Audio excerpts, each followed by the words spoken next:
बिस्मिल्लाहिर्रहमानिर्रहीम। अस्सलामु अलैकुम वरहमतुल्लाहि वबरकातुह। तो जी प्यारे साथियों, आज मैं आपको बताऊंगा कि करीम आका अलैहिस्सलाम किस तरह के जानवर की कुर्बानी किया करते थे। बड़े ही खुश नसीब हैं वो लोग कि जो ईद उल अज़हा के दिन कुर्बानी करते हैं, और हमारी दुआ है कि अल्लाह सबको ये कुर्बानी करने की तौफीक अता फरमाए। तो प्यारे दोस्तों, वीडियो की जानब जाने से पहले अगर आप मेरे चैनल पर नए हैं तो प्लीज़ सब्सक्राइब कर लीजिए और वीडियो को लाइक और तमाम दोस्तों तक शेयर ज़रूर कीजिएगा।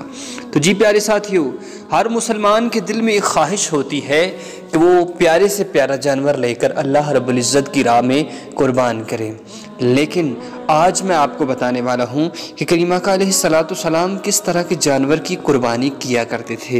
तो समाअत कीजिए प्यारे साथियों। हज़रत अनस बिन मालिक रज़ियल्लाहु ताला अन्हु से मरवी है कि रसूलुल्लाह सल्लल्लाहु ताला अलैहि वसल्लम ने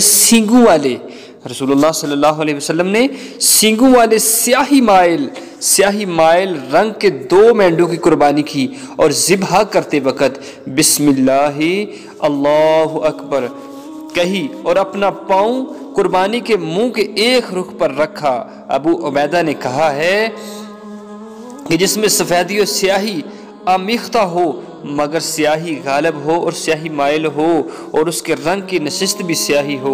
हज़रत आयशा सिद्दीक़ा रज़ियल्लाहु ताला अन्हुमा ने फरमाया, हज़ूर अक़दस सल्लल्लाहु अलैहि वसल्लम के हुक्म से ईद के दिन सींगों वाला एक मेंढा लाया गया जो स्याही में और हजूर सल्लल्लाहु अलैहि वसल्लम ने खुद अपने हाथों से उसको ज़िबा किया। सुभान अल्लाह। तो आप भी इस तरह के जानवर की कुर्बानी ज़रूर करें। अल्लाह रब्बुल इज़्ज़त से दुआ है कि हम सब को कुर्बानी करने की तौफीक अता फरमाए। आमीन।